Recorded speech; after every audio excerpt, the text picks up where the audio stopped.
अस्सलाम वालेकुम बच्चों। आज की इस वीडियो में हमने चैप्टर नंबर 13 की रिव्यू एक्सरसाइज के तो आज की वीडियो में हमने क्वेश्चन नंबर 5, 6 और क्वेश्चन नंबर 7 को सोल्व करना है। तो सबसे पहले हम क्वेश्चन नंबर 5 से स्टार्ट करते हैं। क्वेश्चन नंबर 5 है, अ card is drawn from a well shuffled pack of 52 playing cards. 52 ताश के पत्ते हैं जिनको अच्छी तरह से शफल किया गया है। What will be the probability of getting. तो यहाँ पे कुछ इवेंट्स दिए हुए हैं, उनकी हमने प्रोबेबिलिटी निकालनी है। तो एन ऑफ एस 52 है, क्योंकि टोटल जो ताश के पत्ते होते हैं प्लेइंग कार्ड्स वो 52 होते हैं। सबसे पहला इसका इवेंट है किंग और jack of red colour. King और जैक दोनों रेड कलर्स के होने चाहिए। अब ताश के पत्तों में दो किंग रेड होते हैं और दो ब्लैक होते हैं। इस तरह से दो जैक जो हैं ये भी ब्लैक होते हैं और दो रेड होते हैं। तो हमने रेड की निकालनी है। तो यहाँ पे हम 2+2 लिख लेंगे। किंग दो, जैक भी दो, टोटल एन ऑफ ए हमारे पास आ जाएगा 4। तो प्रोबेबिलिटी निकालनी है n of A 4, n of S 52। तो 4 1s आर 4, 4 13s आर 52। तो इस तरह से हमने निकाल लेनी है किंग या जैक, वो भी रेड कलर की प्रोबेबिलिटी। अब इसका पार्ट नंबर 2 है, not two of club and spade. कि ना क्लब का 2 आए ना स्पेड का 2 आए। हर एक के बच्चों अंदर टोटल ये 13 होते हैं। क्लब भी 13 होते हैं, स्पेड भी 13 होते हैं, 1 से लेके 13 तक, और ये भी 1 से लेके 13 तक। तो हर एक के अंदर एक एक क्लब होता है। तो पहले हम उनका एक एक का क्लब यानी दो निकाल लेते हैं, क्योंकि एक क्लब होगा और एक स्पेड होगा तो टोटल बन जाएगी 2। तो ए हमारे पास पहले हम 2 ऑफ क्लब एंड स्पेड निकाल लेते हैं। तो यहाँ पे आ जाएगा एन ऑफ ए 2। प्रोबेबिलिटी निकाल लेंगे तो आ जाएगा 2/52। तो 2 1s आर 2, 2 26 आर 52। अब हमने निकालनी probability of selecting not 2 of club and spade. ना वो क्लब का 2 हो ना वो स्पेड का 2 हो, उसकी हमने प्रोबेबिलिटी निकालनी है। पहले हमने निकाली है कि उसके होने की प्रोबेबिलिटी क्या है। तो यहाँ पे हम लिख लेंगे 1 माइनस पी ऑफ। तो यहाँ पे आ जाएगा 1 माइनस 1/26। 26 एलसीएम आ जाएगा। तो 26 को 1 से मल्टीप्लाई कर देंगे तो 26 आ जाएगा, और यहाँ पे 1 आ जाएगा। तो माइनस करेंगे तो 25/26 आ जाएगा। तो ये हमारे पास प्रोबेबिलिटी आ जाएगी not 2 of club and spade. ना वो क्लब का 2 है ना वो स्पेड का 2 हो, तो उसकी हमने प्रोबेबिलिटी मालूम कर ली है 25/26।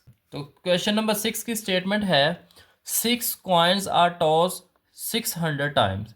6 कॉइन्स से जिनको 600 दफ़ा टॉस किया गया है। Number of occurrences of tails are recorded. यहाँ पे उनकी जो टेल्स आई हैं उनका रिकॉर्ड बनाया गया है and shown in the given table. Number of tails 0, ये इसकी फ्रीक्वेंसी है 110। इस तरह से 1 की 90 है, 2 की 105 है, इस तरह से सो ऑन 6 की 16 है। Find the relative frequency. तो रिलेटिव फ्रीक्वेंसी मालूम करनी है। रिलेटिव फ्रीक्वेंसी हम बड़ी डिटेल के साथ पढ़ के आए। अब यहाँ पे आपने 3 कॉलम्स बना लेने हैं। पहले है नंबर ऑफ टेल्स का, 0 से लेके 6 तक फ्रीक्वेंसी है। ये सारी आपने फ्रीक्वेंसीज को प्लस कर लेना है। तो जब प्लस करेंगे तो टोटल फ्रीक्वेंसी आ जाएगी 600। रिलेटिव फ्रीक्वेंसी निकालनी है। हर एक वैल्यू को आपने 600 से डिवाइड करते जाना है टोटल से। तो 110 को 600 से डिवाइड करेंगे, 0 0 से कैंसिल हो जाएगा, तो 11 ऊपर आ जाएगा, 60 नीचे आ जाएगा। इस तरह से यहाँ पे 90 को 600 से डिवाइड करेंगे, 0 0 से कैंसिल हो जाएगा, 3 3 ज़ार 9, और 3 से 60 को डिवाइड करेंगे तो 20 आ जाएगा। तो इस तरह से आपने इनको सोल्व कर लेना है, कैलकुलेट कर लेना है डिवाइड करके।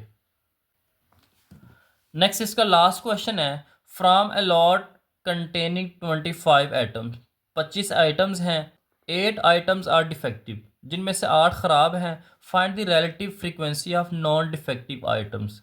तो हमने जो ख़राब नहीं है उन आइटम्स की रिलेटिव फ्रीक्वेंसी मालूम करनी है। Also find the expected frequency of non defective items.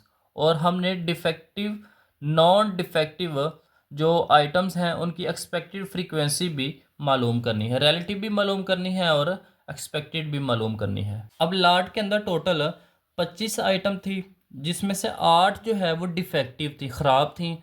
अब हमने पहले निकालना है कि जो ख़राब नहीं थी वो कितनी थी। तो टोटल में से हम ख़राब आइटम्स को माइनस कर देंगे तो हमारे पास आ जाएगा जो ख़राब नहीं है, नॉन डिफेक्टिव आइटम्स। अब हमने रिलेटिव फ्रीक्वेंसी का फार्मूला पढ़ा था। तो रिलेटिव फ्रीक्वेंसी है नॉन डिफेक्टिव आइटम्स की, वो होती है frequency of non defective items over total items. तो नॉन डिफेक्टिव हमने निकाली है 17 है, टोटल हमारे पास 25 लिखी हुई थी। तो 17 को 25 से डिवाइड करेंगे तो 0.68 आ जाएगा। अब एक्सपेक्टेड फ्रीक्वेंसी निकालनी है नॉन डिफेक्टिव आइटम्स की। तो उसके लिए हम क्या करेंगे, डिफेक्टिव नॉन डिफेक्टिव की जो हमने रिलेटिव फ्रीक्वेंसी मालूम की है उसको हमने मल्टीप्लाई करना है टोटल आइटम्स के साथ। तो यहाँ पे 25 और 25 कैंसिल हो जाएंगे, तो 17 हमारे पास इसका आंसर आ जाएगा, expected frequency of non defective item. तो इस तरह से बच्चों हमने क्वेश्चन नंबर 5, 6 और 7 को सोल्व कर लेना है।